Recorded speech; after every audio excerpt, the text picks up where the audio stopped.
A Dissertation on Liberty and Necessity, Pleasure and Pain by Benjamin Franklin. Franklin wrote a dissertation on liberty and necessity, pleasure and pain in London in 1725. It was written as a response to William Wollaston's The Religion of Nature Delineated, which is like a mathematical argument for moral evil and moral good, essentially saying moral evil is denial of true propositions and moral good, the affirmation of those moral principles, and that basically religious truths could be found in the universe through rational study. Now, Ben Franklin wrote his response to this after setting the type. He was working in a London print shop, and he set the type, and then he went and wrote his own response. He was still a young man at the time, I think less than 20 years old when he wrote this. This was after he fled his brother, James Franklin, and made off to London. This was after his time with the New England Current. And he wrote this. Now, he did publish it like in a small run, but he didn't think much of it, and he kind of disowned it later in life. So, but I noticed there's no readings of this, so I'm going to give you this reading now. So, here we go. Dissertation on Liberty and Necessity, Pleasure and Pain. Whatever is in its causes just, since all things are by fate, but purblind man sees but a part of thy chain, the nearest link, his eyes not carrying to the equal beam that poises above all. Dryden. To Mr. J.R.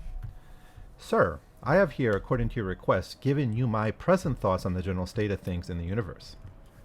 Such as they are, you have them, and are welcome to them. And if they yield you any pleasure or satisfaction, I shall think my trouble sufficiently compensated. I know my scheme will be liable to many objections from a less discerning reader than yourself, but it is not designed for those who can't understand it. I need not give you any caution to distinguish the hypothetical parts of the argument from the conclusive. You will easily perceive what I design for demonstration, and what for probability only. The whole I leave entirely to you, and shall value myself more or less on this account, in proposition to your esteem and approbation. Section 1 of Liberty and Necessity. 1. There is said to be a first mover, who is called God, maker of the universe. 2. He is said to be all wise, all good, all powerful. These two propositions being allowed and asserted by people of almost every sect and opinion, I have here supposed them granted, and laid them down as the foundation of my argument. What follows then, being a chain of consequences truly drawn from them, will fall or stand as they are true or false. 3. If he is all good whatsoever he doth must be good. 4. If he is all wise whatsoever he doth must be wise. The truth of these propositions with relation to the two first, I think, may be justly called evident, since either that infinite goodness will act with what is ill, or infinite wisdom what is not wise, is too glaring a contradiction not to be perceived by any man of common sense, and denied as soon as understood. 5. If he is all powerful, there can be nothing either existing or acting in the universe against or without his consent, and what he consents to must be good, because he is good, therefore evil doth not exist. Unde malum has long been a question, and many of the learned have perplexed themselves and readers to little purpose in answer to it. That there are things and actions to which we give the name of evil is not here denied, as pain, sickness, want, theft, murder, etc., but that these and the like are not in reality evils, ills, or defects in the order of the universe is demonstrated in the next section, as well as by this and the following proposition. Indeed, to suppose anything to exist or be done contrary to the will of the Almighty is to suppose him not almighty, or that something, the cause of evil, is more mighty than the Almighty, and inconsistent that I think no one will defend. And to deny anything or action which he consents to the existence of to be good is entirely to destroy his two attributes of wisdom and goodness. There is nothing done in the universe, say the philosophers, but what God either does or permits to be done. This, as he is almighty, is certainly true. But what need of this distinction between doing and permitting? Why? First, they take it for granted that many things in the universe exist in such a manner as is not for the best, and that many actions are done which ought not to be done, or would be better undone. These things are actions they cannot ascribe to God as his, because they have already attributed to him infinite wisdom and goodness. Here, then, is the use of the word permit. He permits them to be done, they, but we will reason thus. If God permits an action to be done, it is because he wants either power or inclination to hinder it. In saying he wants power, we deny him to be almighty. And if we say he wants inclination or will, it must be either because he is not good or the action is not evil. For all evil is contrary to the essence of infinite goodness. The former is inconsistent with his before given attribute of goodness. Therefore, the latter must be true. It will be said, perhaps, that God permits evil actions to be done for wise ends and purposes. But this objection destroys itself. For whatever an infinitely good God hath wise ends in suffering to be, must be good, is therefore made good, and cannot be otherwise. 6. If a creature is made by God, it must depend upon God and receive all its power from him, with which power that creature can do nothing contrary to the will of God, because God is almighty. What is not contrary to his will must be agreeable to it. What is agreeable to it must be good, because he is good. Therefore, a creature can do nothing but what is good. This proposition is much to the same purpose as with the former, but more particular, and its conclusion is as just and evident. Though a creature may do many actions, which by his fellow creatures will be named evil, and which will naturally and necessarily cause or bring upon the doer certain pains, which will likely be called punishments, yet this proposition proves that he cannot act with what be in itself really ill or displeasing to God, and that the painful consequences of his evil actions, so called, are not, as indeed they ought not to be, punishments or unhappiness, will be shown hereafter. Nevertheless, the late learned author of the Religion of Nature, which I send you here within, has given us a rule or scheme whereby to discover which of our actions ought to be esteemed and denominated good and which evil. It is in short this: every action which is done according to truth is good, and every action contrary to truth is evil. To act according to truth is to use and esteem everything as what it is, etc. Thus, if A steals a horse from B and rides away upon it, he uses him not as what he is in truth, namely the property of another, but as his own, which is contrary to truth and therefore evil. But, as this gentleman himself says, section 1, proposition 6, in order to judge rightly what anything is, it must be considered not only what it is in one respect, but also what it may be in any other respect, and the whole description of the thing ought to be taken in. So in this case, it ought to be considered that A is naturally a covetous being, feeling with uneasiness in the want of B's horse, which produces an inclination for stealing him, stronger than his fear of punishment for so doing. This is truth likewise, and A acts according to it when he steals the horse. Besides, if it is proved to be the truth that A has not power over his own actions, it will be indisputable that he acts according to truth, and impossible that he should do otherwise. I would not be understood by this to encourage or defend theft. 'Tis only for the sake of the argument, and will certainly have no ill effect. The order and course of things will not be affected by reasoning of this kind, and 'tis a just and necessary and as much according to truth for B to dislike and punish the theft of his horse as it is for A to steal him. 7. If the creature is thus limited by his actions, being able to do only such things as God would have him do, and not being able to refuse doing what God would have done, then he can have no such thing as liberty, free will, or power to do or refrain an action. By liberty is sometimes understood the absence of opposition, and in this sense, indeed, all our actions may be said to be the effects of our liberty. But it is a liberty of the same nature with the fall of a heavy body to the ground.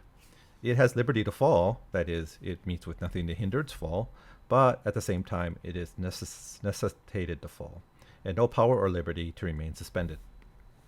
But let us take the argument in another view, and suppose ourselves to be, in the common sense of the word, free agents. As man is a part of this great machine, the universe, his regular acting is requisite to the regular moving of the whole. Among the many things which lie before him to be done, he may, as he is at liberty, and his choice influenced by nothing, for so it must be, or he is not at liberty, choose any one and refuse the rest. Now there is every moment something best to be done, which is alone then good. And with respect to everything else is at that time evil. In order to know which is best to be done and which not, it is requisite that we should have at one view all the intricate consequences of every action with respect to the general order and scheme of the universe, both present and future, but they are innumerable and incomprehensible to anything but omniscience. As we cannot know these, we have but as one chance of 10,000 to hit on the right action. We should then be perceptually blundering about in the dark and putting a scheme in disorder, for every wrong action as a part is a defect or blemish on the order of the whole. Is it not necessary then that our actions should be overruled and governed by an all-wise providence? How exact and regular is everything in the natural world? How wisely is every part contrived? We cannot here find the least defect. Those who have studied the mere animal and vegetable creation demonstrate that nothing can be more harmonious and beautiful. All the heavenly bodies, the stars, the planets, are regulated with the utmost wisdom. And can we suppose less care to be taken in the order of the moral than in the natural system?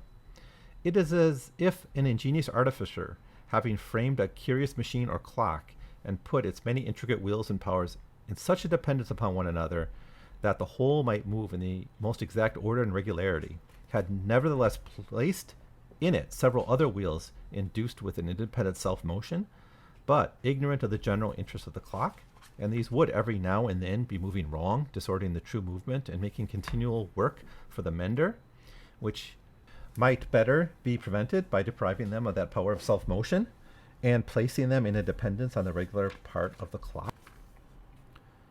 8. If there is no such thing as free will in creatures, there can be neither merit nor demerit in creatures. 9. And therefore every creature must be equally esteemed by the Creator. These propositions appear to be the necessary consequences of the former, and certainly no reason can be given why the Creator should prefer in his esteem one part of his work to another, if with equal wisdom and goodness he designed and created them all, since an ill or defect as contrary to his nature is excluded by his power. We will sum up the argument thus. When the Creator first designed the universe, either it was his will or intention that all things should exist and be in the manner that they are at this time, or it was his will that they should be otherwise, i.e. in different manner. To say it was his will things should have been otherwise than they are, is to say somewhat hath contradicted his will and broken his measures, which is impossible because inconsistent with his power, and therefore we must allow that all things exist now in a manner agreeable to his will, and in consequence of that are all equally good and therefore equally esteemed by him. I proceed now to show that as all his works of the Creator are equally esteemed by him, so they are, as in justice they ought to be, equally used.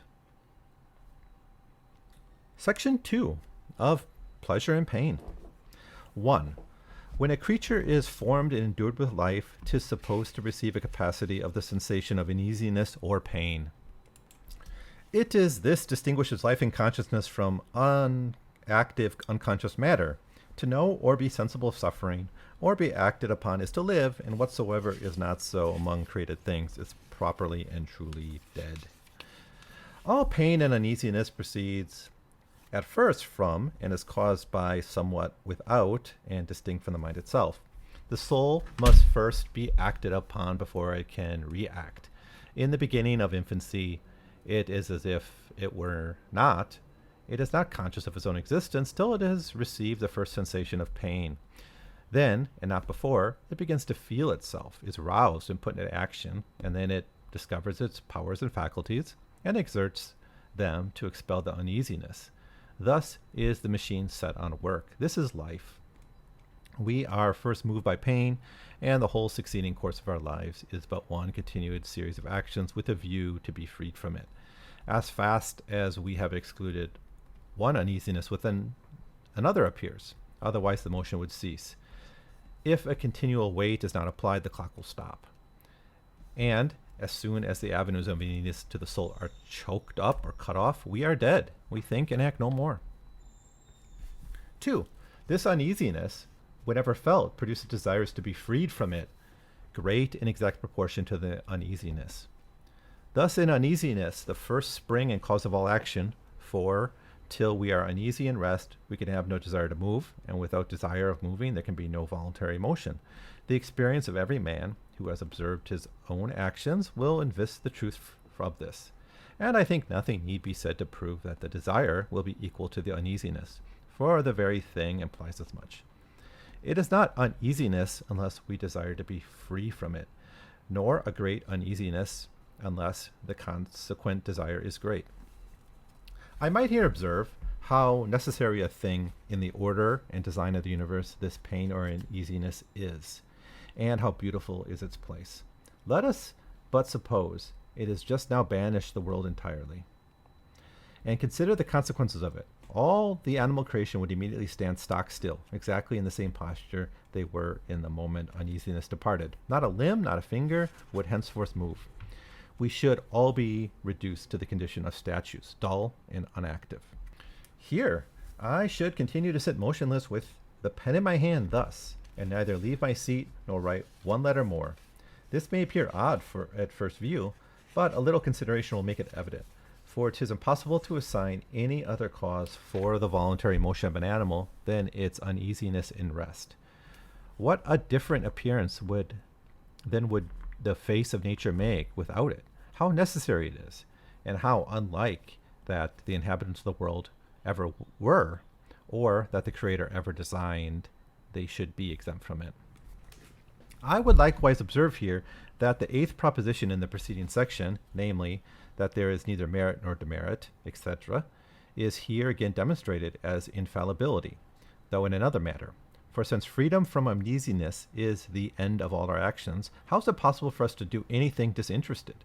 How can any action be meritorious of praise or dispraise, reward or punishment, when the natural principle of self-love is the only and irresistible motive to it? 3. This desire is always fulfilled or satisfied, in the design or end of it, though not in the manner. The first is requisite, the latter not. To exemplify this, let us make a supposition. A person is confined in a house which appears to be in imminent danger of falling. This, as soon as perceived, creates a violent uneasiness, and that instantly produces a very strong desire, the end of which is freedom from the uneasiness, and the manner or way proposed to gain this end is to get out of the house. Now, if he is convinced by any means that he is mistaken, and that the house is not likely to fall, he is immediately freed from his uneasiness, and the end of his desire is attained as well as if he had been in the manner desired, namely, leaving the house. All our different desires and passions proceed from and are reducible to this one point, uneasiness, though the means we propose to ourselves for expelling of it are infinite. One proposes fame, another wealth, a third power, etc., as the means to gain this end. But though these are never attained, if the uneasiness is removed by some other means, the desire is satisfied. Now, during the course of life, we are ourselves continually removing successive uneasiness as they arise, and at last we suffer is removed by the sweet sleep of death. 4. The fulfilling or satisfaction of the desire produces the sensations of pleasure, great or small, in exact proportion to the desire. Pleasure is that satisfaction which arises in the mind upon and is caused by the accomplishment of our desire, and by no other means at all. And those desires being above shown to be caused by our pain or uneasiness, it follows the pleasure is wholly caused by pain and no other thing at all. 5. Therefore, the sensation of pleasure is equal or in exact proportion to the sensation of pain. As the desire of being freed from uneasiness is equal to the uneasiness, and the pleasure, or satisfying the desire equal to the desire, the pleasure thereby produced must necessarily be equal to the uneasiness or pain which produced it. of three lines, A, B, and C. If A is equal to B and B to C, C must be equal to A. And as our uneasiness are always removed by some means or another, it follows that pleasure or pain are in their nature inseparable. So many degrees as one scale of the balance descends, so many exactly the other side ascends. And one cannot rise or fall without the fall or rise of the other. 'Tis impossible to taste the pleasure without feeling its preceding proportionate pain, or to be sensible of pain without having its necessary consequent pleasure. The highest pleasure is only consciousness of freedom from the deepest pain, and pain is not pain to us unless we ourselves are sensible to it. They go hand in hand. They cannot be divided. You have a view of the whole argument in a few familiar examples. The pain of abstinence from food, as it is greater or less, produces a greater or less desire of eating. The accomplishment of this desire produces a greater or less pleasure proportionate to it.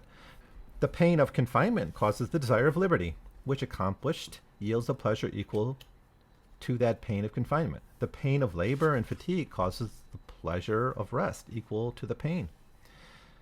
The pain of absence from friends produces the pleasure of meeting in exact proportion, etc. This is the fixed nature of pleasure and pain, and will always be found to be so by those who examine it.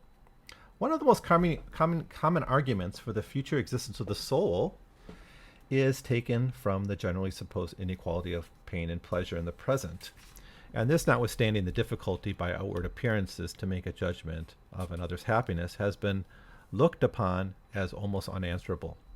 But since pain naturally and infallibly produces a pleasure in proportion to it, every individual creature must, in any state of life, have an equal quantity of each, so there is not, on that account, any occasion for any future adjustment.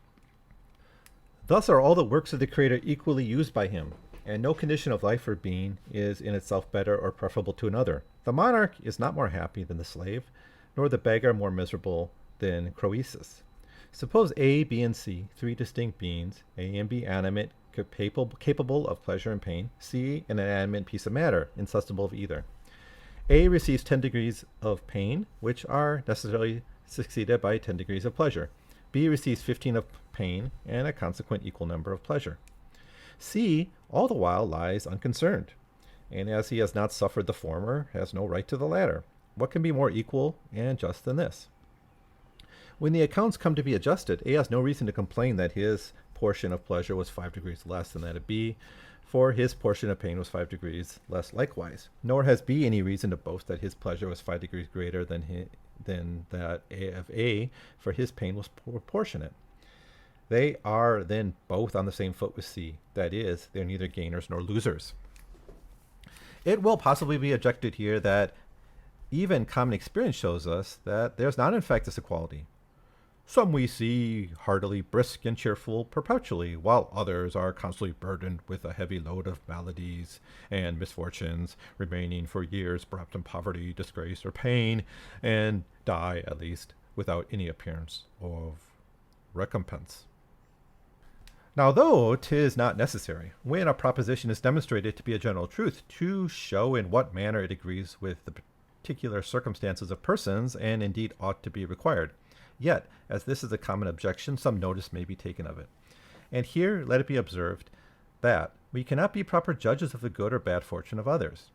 We are apt to imagine that this would give us a great uneasiness or a great satisfaction, has the same effect upon others. We think, for instance, those unhappy who must depend upon charity for a means of subsistence, who go in rags, fare hardly, and are despised and scorned by all, not considering that custom renders all these things easy, familiar, and even pleasant. When we see riches, grandeur, and a cheerful countenance, we easily imagine happiness accompanies them, when oftentimes 'tis quite otherwise.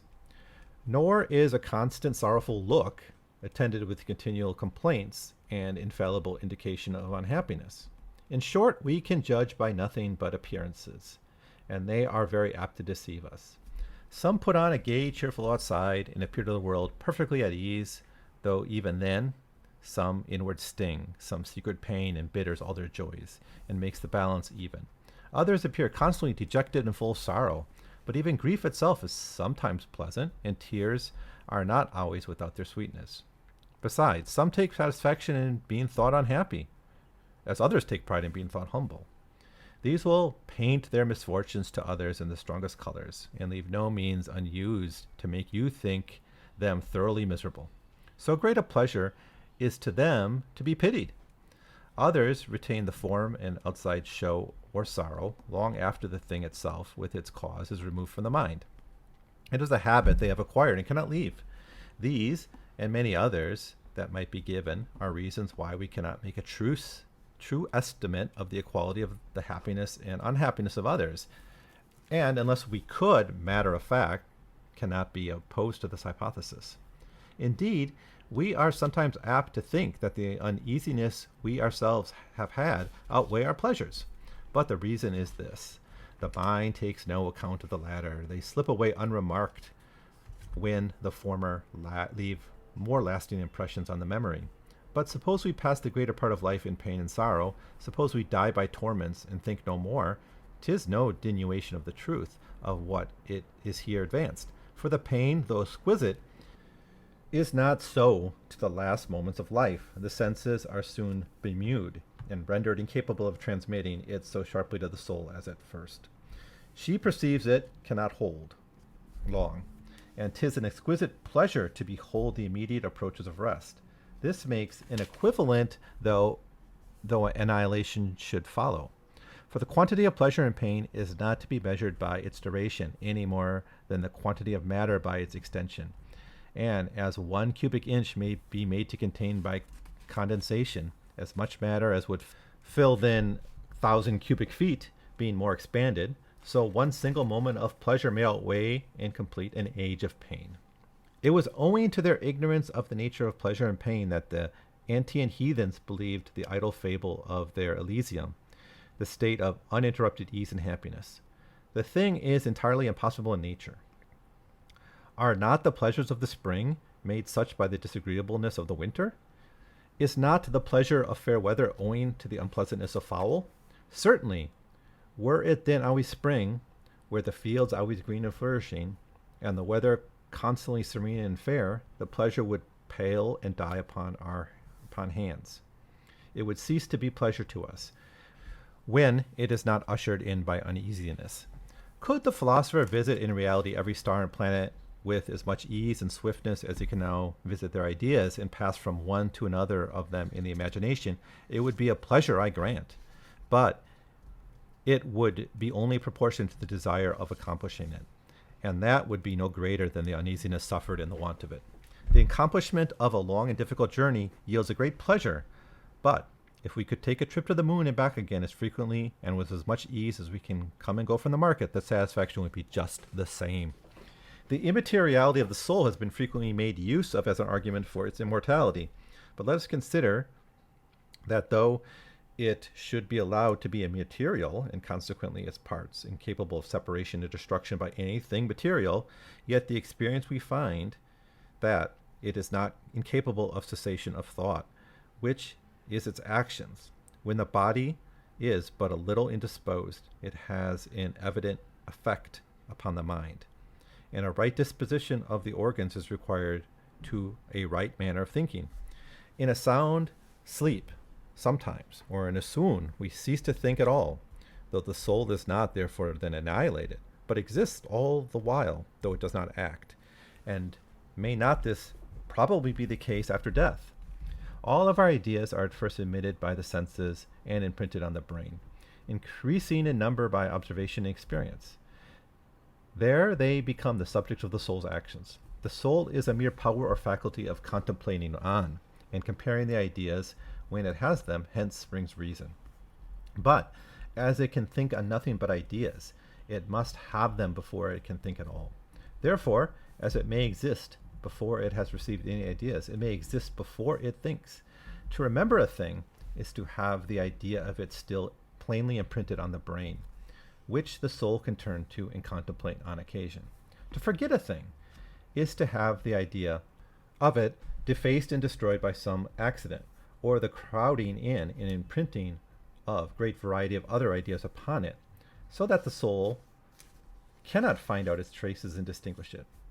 When we have thus lost the idea of any one thing, we can think no more or cease to think on that thing. And as we can lose the idea of one thing, so we may of 10, 20, or 100, etc. And even of all things, because they are not in the nature permanent. And often during life, we see that some men, by an accident or distemper affecting the brain, lose the greatest part of their ideas and remember very little of their past actions and circumstances. Now upon death and the destruction of the body, the ideas contained in the brain, which are alone the subject of the soul's actions, being then likewise necessarily destroyed by the soul, though incapable of destruction itself, must then necessarily cease to think or act, having nothing left to think or act upon. It is reduced to the first unconscious state before it received any ideas. And to cease to think is but little different from ceasing to be. Nevertheless, 'tis not impossible that this same faculty of contemplating ideas may be hereafter united to a new body and receive a new set of ideas, but that will in no way concern us who are now living, for the identity will be lost. It is no longer the same self, but a new being. I shall here subjoin a short recapitulation of the whole, that it may, with all its parts, comprehended in one view. 1. It is supposed that God, the maker and governor of the universe, is infinitely wise, good, and powerful. 2. In consequence of his infinite wisdom and goodness, it is asserted that whatever he doth must be infinitely wise and good. 3. Unless he be interrupted, and his measures broken by some other being, which is impossible because he is almighty. 4. In consequence of his infinite power, it is asserted that nothing can exist or be done in the universe which is not agreeable to his will, and therefore good. 5. Evil is hereby excluded with all demerit and merit, and likewise all preference in the esteem of good of one part of the creation to another. This is the summary of the first part. Now our common notions of justice will tell us that if all things created are equally esteemed by the Creator, they ought to be equally used by him, and that they are therefore equally used. We might embrace the truth upon the credit, as the true consequence of the foregoing argument. Nevertheless, we proceed to confirm it by showing how they are equally used, and in that following manner. 1. A creature, when endued with life or consciousness, is made capable of uneasiness or pain. 2. This pain produces desires to be freed from it in exact proportion to itself. 3. The accomplishment of this desire produces an equal pleasure. 4. Pleasure is consequently equal to pain. From these propositions it is observed, 1. That every creature hath as much pleasure as pain. 2. That life is not preferable to insensibility, for pleasure and pain destroy one another. That being which has 10 degrees of pain subtracted from 10 of pleasure has nothing remaining, and is upon inequality with that being which is insensible of both. 3. As the first part proves that all things must be equally used by the Creator because equally esteemed, and this second part demonstrates that they are equally esteemed because equally used. 4. Since every action is the effect of self-uneasiness, the distinction of virtue and vice is excluded. And Proposition 8 in Section 1 again demonstrated. 5. No state of life can be happier than the present because pleasure and pain are inseparable. Thus, both parts of this argument agree with and conform with each other, and the demonstration is reciprocal. I am sensible that the doctrine here advanced, if it were to be published, would be met with an indifferent reception. Mankind naturally and generally love to be flattered. Whatever soothes our pride and tends to exalt our species above the rest of creation, we are pleased with and easily believe, when ungrateful truth shall be with the utmost indignation rejected. What? Bring ourselves down to an equality with the beasts of the field? With the meanest part of creation? 'Tis unsufferable. But, to use a piece of common sense, our geese are but geese, though we may think them swans, and truth will be truth, though it sometimes proves mortifying and distasteful. London, 1725. The end of a dissertation on liberty and necessity, pleasure and pain by Benjamin Franklin.